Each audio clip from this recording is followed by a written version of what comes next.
A summer storm brought down this long dead ash.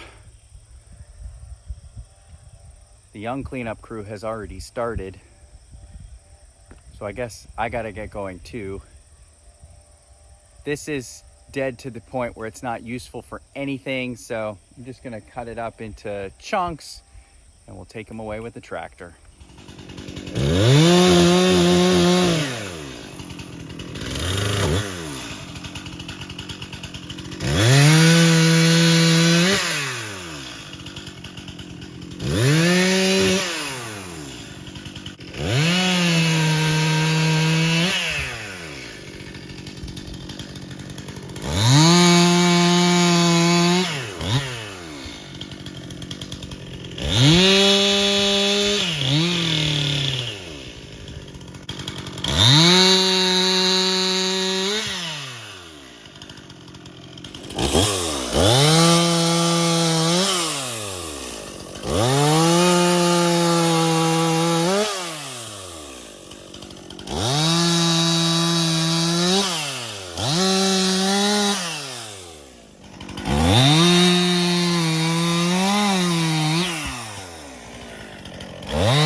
Well, that little project wasn't even on my list until this week.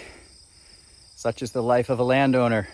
There's always something happening and always something to take care of. Of course, I do have a list. I just decided that this tree was more on the way than some of those other things and therefore needed to be dealt with first. Now it's off to some of those other things today and for the weekend.